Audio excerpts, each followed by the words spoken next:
Hello, today I recorded a 100% playthrough of a brand new map by the talented ion3 called Fhtagn-Nagh. It is described as a large crumbling tower rising from a poison sea, and there's a great deal of verticality, a lot of optional areas for secret hunters, and an extremely large number of monsters to grind through. ion3 is a veteran mapper in the community with many contributions, including contributions to Arcane Dimensions, a lot of jams. They're also working on Tremor, which I'm really looking forward to, and they're a mapper for the game Wrath, which you should definitely try out as well. The map also has a special soundtrack by the doom metal group Pantheist, which is really nice and adds to the atmosphere. I was originally going to make a video of my blind playthrough of this map with my thoughts, but I somehow managed to close the game about 3/4 of the way through because I'm an idiot. So I thought, let's make a 100% demo just because the map's great and I really want people to see it. So without further ado, here we go. So coming out of the gate here, you can already see we're well underway with the combat. You'll see there's all these little fellas on the ground. They all are signposts to secrets. The messages are all in different languages. I believe that first one's in Polish, but they're different all over the place. And that combined with the sort of immediate visual made me think of Tower of Babel. Biblical reference, really very exciting. But as you can see, all of the areas in this map are absolutely gigantic. There's a real vastness and scale here. But I mean, there's 831 monsters to get through as well. So it's a space that's pretty well filled. Though with the soundtrack and everything else, it's really quite ominous.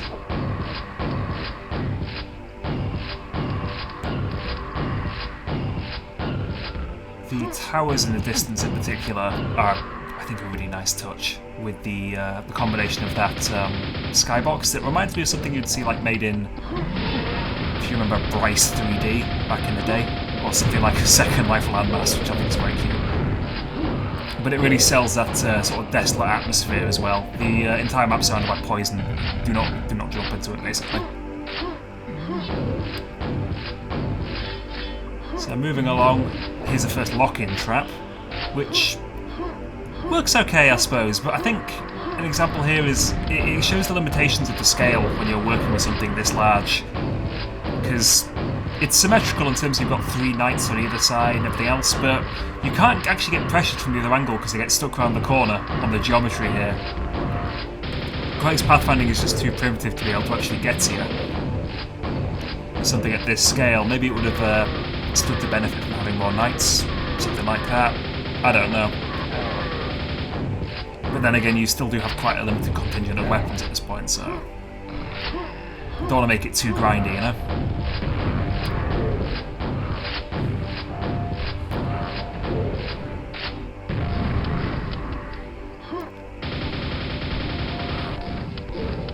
So you can see this major tower in the centre here, which is what we're going to be working up and down. One thing that ion3 does is he marks all of his secrets sequentially, which helps find them if you don't really know what you're doing. Because it at least gives you a vague idea of where they could possibly be, so you can work backwards.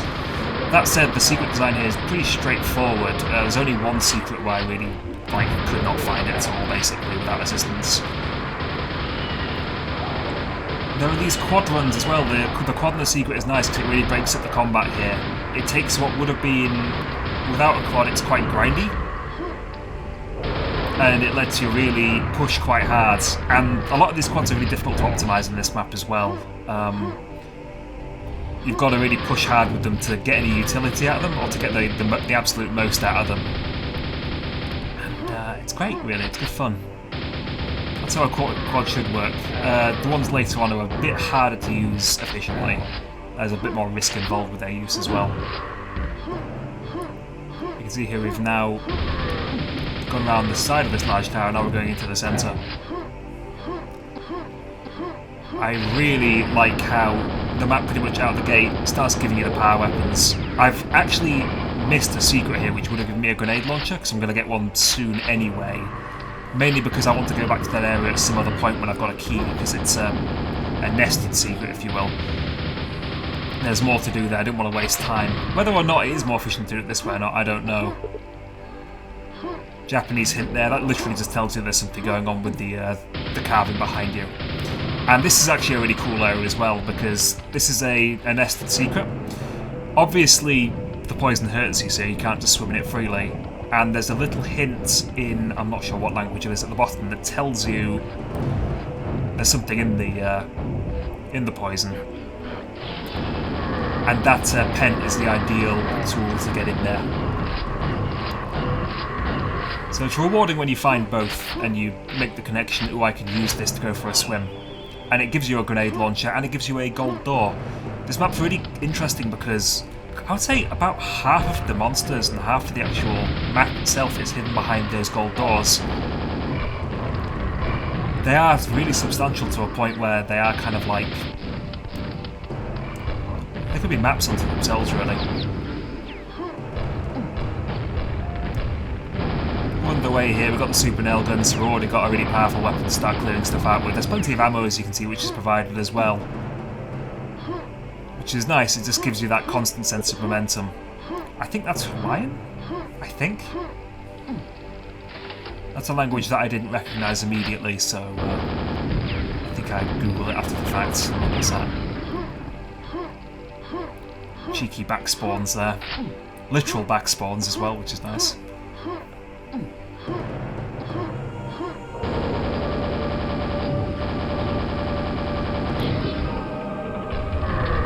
So here we're putting this secret grenade launcher to good use. Though there is an actual non-secret grenade launcher which is on that lift there with the 3 Hell Knights. Death Knights, sorry.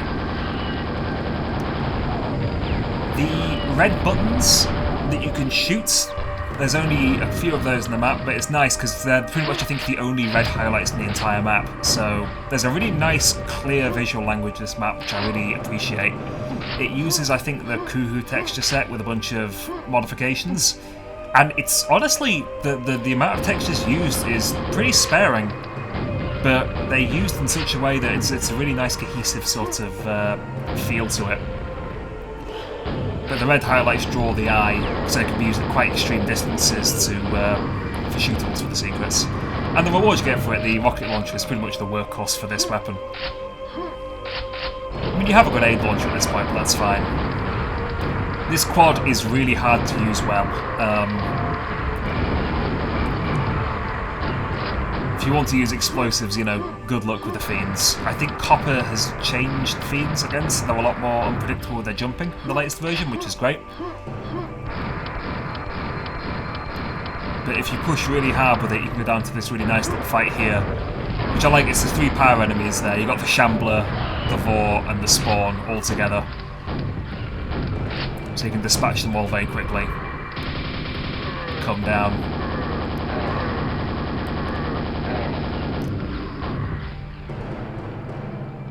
You can really get a sense of the scale here. I mean, even just these hallways here, they're so large and sweeping. It makes sort of efficient use of ammo trying to do this relatively quickly. This isn't a speedrun by any stretch of the imagination. But it was challenging to try and think, okay, how am I actually going to do this well without accidentally shooting myself?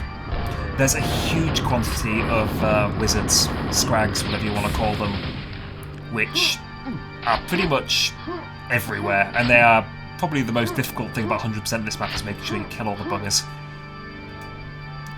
But they are really dangerous if you're spamming rockets, because they will just kind of float effortlessly down in front of you. And there's the constant risk of them chipping you down as well, health-wise. You can see them there in the distance and stuff like that. What I'm actually going to try and do here is get their attention to try and pull them toward me, just so I don't lose them and then have to deal with them later on or completely forget they exist, because they do just path in big circles, I think. So here I am drawing their attention. Really, it would have been more efficient, I suppose, to kill all of the scrags with rockets while doing this, but it wasn't for me. Some of the letters in these little messages with the ranger corpses as well are highlighted in different colours, but I don't know why that's the case.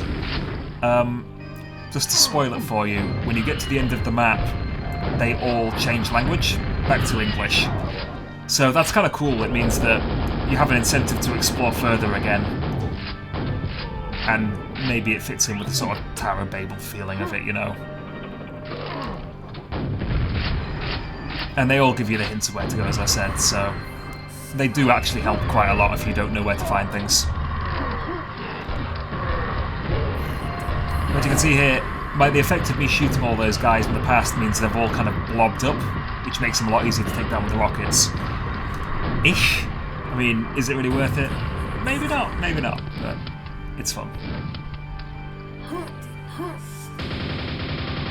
I love all the towers in the distance as well. They're by far the coolest part of the ambience of this map is the fog and just seeing all of the towers that use the shub on the rooftop. It's... I mean, I don't know much about Lovecraft stuff, to be honest with you. I'm not big into that sort of thing, but from what I understand and what I've experienced in the past, this does a really good job of selling the atmosphere. This is a cool fight here, I like this. Just loads and loads of Vors on the staircase at the top. The only problem is it shows off the real weakness of Copper's Vors, which is just so nerfed because... Really, I'm not having to do any sort of advanced movement here, I'm just running past the stupid guys. Why is my phone beeping? Sorry about that. I'm just running past the boys.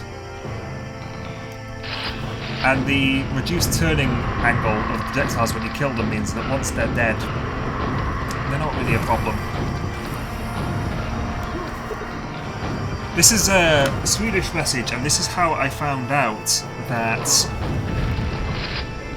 those messages were to do with the secrets, because I have a Swedish friend who I was talking to on Discord, and when I saw that I said to him, you know, what does this message say, my friend? And he read it out to me, and it all fell into place there. I thought, that's really sweet. So thank you to my good friend there. Another red shootable brick there to get to this secret. The LG secret as well is pretty good. I don't really put it to good use, but this is a really good example of how these quadrants work in this map. The risk here is getting yourself knocked off the edge and something dropping down in front of you and you're killing yourself. It's really hard to push aggressively with this quad and actually make good use of it, all things considered, given the amount of opposition. There's also a constant risk of falling off the edge as well. I lost a couple of attempts in this map just to me falling earlier on, which meant that I had to climb my way back up because I'd not activated the shortcut with T to get back to the top. So if you like shooting scrags, you will love this part of the map. So, there were some gold doors in some of the secret areas earlier. Here is one of the keys. I'm going to collect 2 of them now.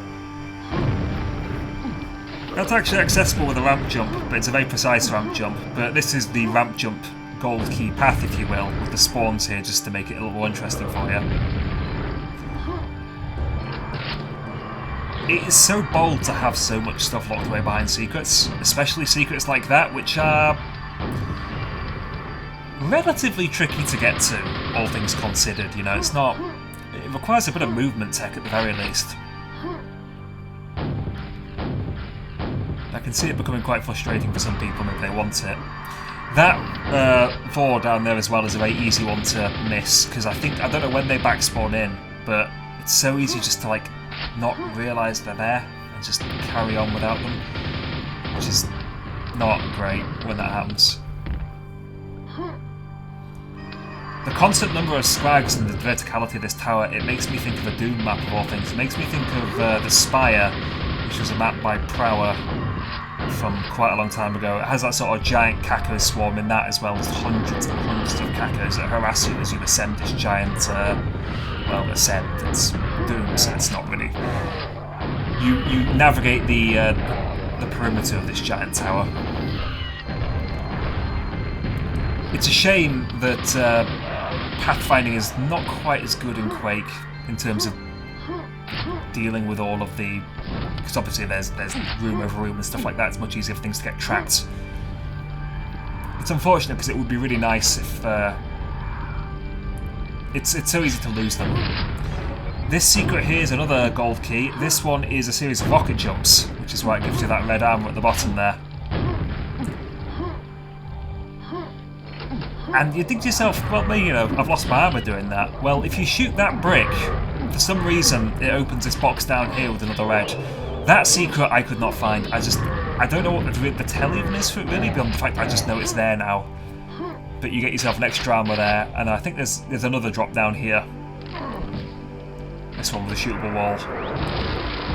And we get to make another ascent. And this is another ascent which is all about, again, like the main sort of threats you have coming up here, it tends to just be, it's always Death Knights in groups of 3 and Vors. Mainly because I think Death Knights are pretty good at breaking that. If you don't kill the Death Knights immediately, they are quite good at sort of splitting up a bit, and it is easy to miss with your rockets and have them kind of really close in your face. So it works pretty well. Good lot of stuff to kill here. So the main progression path of the map is literally just getting to the top of this tower. There's an encounter coming up, and that's the end of the map if you don't want to do the optional secret stuff. So you can really power through this map if you want to, though it doesn't really strike me as a sort of map where powering through it is really how you want to handle it. The first time I played this, it was kind of very slowly and cautiously, just soaking in the atmosphere and the ambience, and figuring stuff out slowly. It just happens to also play quite nice when you're going aggressively as well. So this fight here is just a big arena fight on the roof, basically. It is interesting though, because I think that monster spawns are tied to certain enemies dying as well as being on a timer or something. I'm not really sure. I think that there's a bit in a minute where some scrags spawn in directly above, and if I killed those early, it would tend to mean that I'd be able to kill everything else before the quad runs out, which I'm about to grab now. But if I didn't, they would never. So this seems to have some sort of influence here on the next wave. But this is a really, really fun quad battle. Really fun. You've got the pressure from the outside. I'm sure as well if you don't clear off a lot of the scrags, maybe it's even more chaotic because more and more of them will pathfind their way around if you've not been clearing sort of as you've been going up. There's enough quad here if you do this right to kill all 3 of those lovely, lovely shamblers. Great stuff. So voices of the departed beckon, and at this point, if you now go back to those corpses littered around for lore reasons, they all have messages that have been translated into English, which will help you go back and find your secrets, which is, I think, a really cool touch. I wish there was a little bit more in terms of lore as to what's going on there. It's nice that it's left unspoken, but I wish that there was something to tie all this together at the end, even just if there's a little bit of flavour text or something, because it does, unfortunately, kind of fizzle out a bit. I'm taking my time going down here, because as I said, I did this 3 or 4 times, missing 1 or 2 monsters for various obnoxious reasons, so I thought, you can't just drop down now, because what I'm doing is I'm going to start opening all those gold key doors that I've come across and the one I've not showed you. But I thought it's best just to walk around the perimeter as I go, jump very quickly, and go for it. And it paid off because I was a Death Knight, so it was definitely worth doing.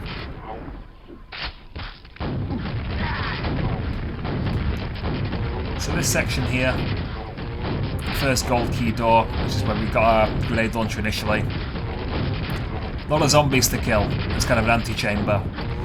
When you kill all of the zombies, it opens up the path. There is a secret here though, and this secret is kind of interesting. So, it's a mandatory poison swim. But it's very deep into a map though. I mean, if you're playing casually, you'll be here 30 odd minutes in, maybe a bit later. And you are swimming into the unknown with a damaging, surface, so it's kind of something you don't want to do. It's kind of a big disincentive for going for it, especially because to get to that point in the first place, you had to demonstrate mastery of, finding a... finding a pentagram. So it makes you think, well, do I need a pent before I can do that? Or was I supposed to use that first pent to go there? It's a gamble. It's basically a big gamble. Obviously, if you quick save, not going to be an issue, but this game doesn't have any. So this map doesn't have any of Copper's built-in autosave checkpoints built into it, I don't think. So it is risky. It's a gamble. It's a gamble. You got to make a choice. Do I want to potentially kill myself here on an environmental hazard, which is always rough. But moving back onto where we are now, as you can see, we are in one of those wonderful sweeping Tower of Babel-esque, Babel-esque Shub Cats side towers. And you have this fantastic quad run here, yet another really good one. Though it is, you know, very similar to what it was like before with the going up the main spire. And you have the same sort of configuration of monsters as well, for the most part. I'm not really sure what the efficient way of dealing with this is, like, and the same with all of these quad runs. Part of me thinks maybe it is better just to, like, stay at the bottom and kill everything before moving up, so kill all of the scrags, because they get lost really easily. They're a massive pain to deal with. But, I don't know, it's kind of that's a question for somebody if you're a speedrunner to think, you know, what is optimization here? What is the best way of dealing with the pathfinding? I didn't mind too much. At the end of the day, if something's annoying you in terms of like lots and lots of monsters that aren't worth killing, just don't kill them, you know? You don't have to 100% everything. Once you get rid of sort of those ideas in your head, I need to do all of this, I need to find everything, you find yourself having more fun. Something somebody should have told me 5 years ago. And when you get to the top of these towers here, you have more of these shootable switches. Just 2 more to go. And it opens the way back as well in that starting area. So, there's a secret here. So we do have now secrets inside secrets inside secrets, which is fantastic. Shooting that red switch at the start there. You could also see it from where the Mega was. Leads you into this extremely dangerous room down here if you don't know what's coming. I almost make a real hash of it. That's a nested secret inside a secret. And there's some of those in, I think, all of the gold areas. There's at least one secret in all of the gold key door areas, which is all of those themselves are behind secrets. Which is, oh, I love it. I just love that. It's the good use of secrets as well. The best use of secrets I find in this game, for sure, are secrets which are sort of, you know, optional areas, more combat, stuff like that, as opposed to just tool that makes map easier or tool that makes fight trivial. Definitely the better way of doing it. So heading back down here again, we have a load of spawns in this one. More weirdness. In this one, I think you can walk off to the right and fall into a pit, which doesn't kill you, but it traps you. And if these spawns jump out of the door because you backpedal too fast, it can limit your way of... it took a while for the teleport to open up again. But this optional sort of tower here in the poison, I really like this one. I really wish this room was utilised even more. Maybe have a couple of ogres on each platform, something like that. Again, the scale, it's not bad, but it's so big that you could have more. And the map's not, you know, the map's not stingy. The map gives you a huge amount of explosives, gives you a huge amount of nails. You can play aggressively, you can play very loosely. It's really satisfying just to have a map that lets you open up the throttle and just spam and grind and have a good time. But I like that progressive reveal there. I thought it was really nice, and I just thought, if only it was a little bit harder, a little bit more savage. The blind drop secret here, a bit of air control required. This quad is really hard to use well. This is an example of one of those places where you've got so much going on in terms of things that shift your focus, and you've got these death knights that run forward. It's so easy to accidentally rocket yourself or take a huge amount of damage. So I was thinking to myself, would it be possible to clear this room out really efficiently and then continue using this quad back when you teleport out? And the answer I came to is just... nah, not really. I'm not really good enough at placing rockets and grenades to do that, so... But coming out here with the ring's okay. Though, then again, I think it actually works against you here, because you want to draw the attention of all of the scrags and the wizard, yeah, whatever you want to call them, floating around. So you don't want to be invisible. You want them angry, you want them coming toward you, because otherwise you risk missing a couple. And I almost do miss something, I think, in this here, which is not great.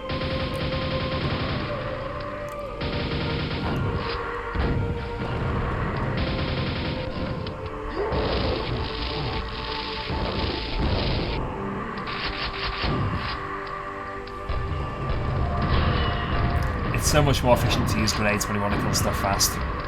It's something that I've been consciously trying to learn how to do better, just place grenades. Because the damage output you can get with grenades is slightly higher than that of a rocket launcher if you actually hit with them.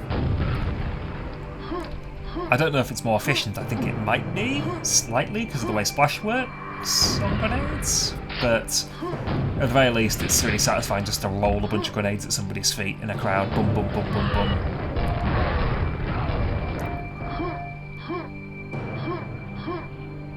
And again, another tower topped off by these fours.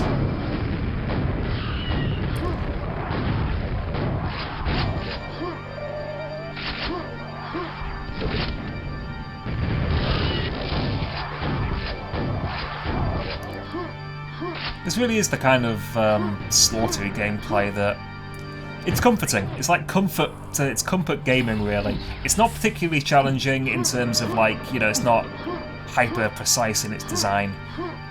It's just natural. Stuff is there to shoot in front of you. Shoot it.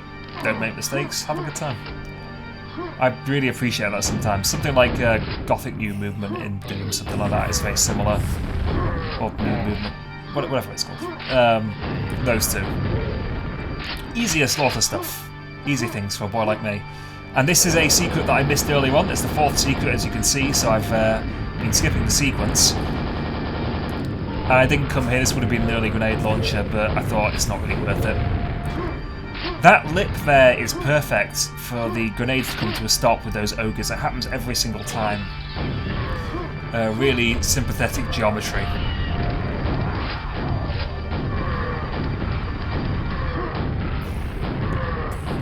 For them, and a kind of a cool, it's like an arena inside a crater. Perhaps it would have been better if, again, it feels a bit sparse, that one, it really does. But that's a nice, I like that, that's a really nice little panic trap there. You can do a lot just with 3 ogres, point blank, you know, improvise, go. And we got another climb here. This climb, I'm going to purposely ignore stuff, because if you jump around and don't muck it up, you get access to a quad, which you can do some damage with. It's a shame I didn't get anything with a grenade there, kind of a waste. Just another gentle climb to the top. This one is very, very, like, very short, this one. Like, it's really, really easy to get the most out of this quad compared to the others. Though I suppose the trick with this quad would be using it in such a way that you can get back down to the bottom, because there's a shambler that's spawned down at the bottom now. Though as you can see, I've missed, or almost missed, the scrag there, so definitely worth looking again. I love that skybox. It's so... It's got a primitive look to it, but it's a really good look, and it sells the desolation of the place. Sense of scale. And here's the final secret. This one does require a rocket jump. This opens up this little fight down here, which is nice. Just straightforward. But when you kill the final fiend, it then lowers down here, so you have again the descent and the ascent that you have in the main tower mirrored in one of these side areas, which is cute. And this bit of platforming here, which is very, very easy, to be fair. It's intimidating, but you can easily climb out if you fall, basically. And I was honestly expecting something a little bit nastier on the way back, but no, you just got some scrags to kill, so it's not too bad. Good times. So.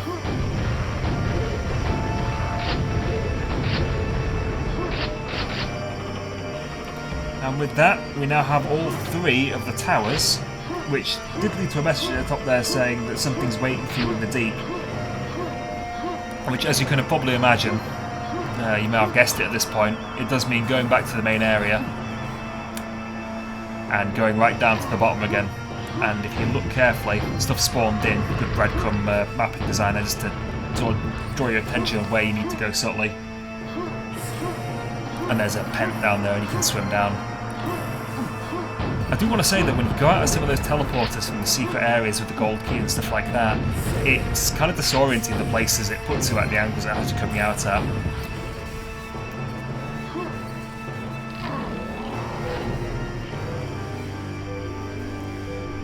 So here we go, down to this final secret area. And what's your reward for that rather inventive secret trek? It's a Chon fight. That's right. To trigger this, you need to pick up the red armor, which is odd because I came down here with full armor one time, so I couldn't trigger the fight because I had red armor. So I was wandering around thinking, why the hell hasn't this started? And it's only when I started rocket jumping around in circles out of frustration, going, oh, I don't understand what's happening, what have I missed, do I have to jump up somewhere, that I actually started to trigger the fight. It's also a shame that the spawning here, I think it's supposed to filter them out, like, rapidly, but it just doesn't work.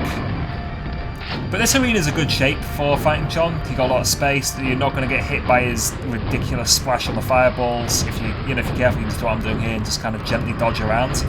But I think the Ring of Invisibility, it might be, dare I say it, a little bit too good for harder difficulties, because you can just not have to worry about him when that's on at all, basically. And the only thing that you really have to worry about is fiends jumping at funny angles to go for you. But that's it, that's the secret fight. And then it's these are shootable ones, just pump lightning into him, pump rockets into him. And then stand just here and telefrag the three stinger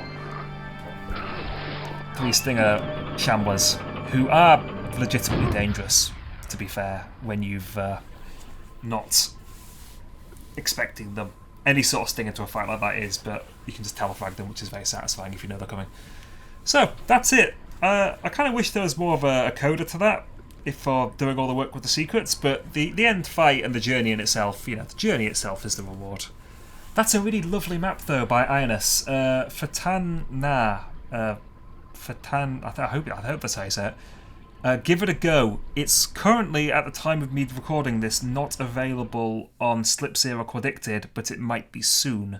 Hopefully it will be. It was only on the Quake mapping Discord. Either way, I'll put a link in there. Thanks very much. Please play this map. It is wonderful. Really lovely soundtrack.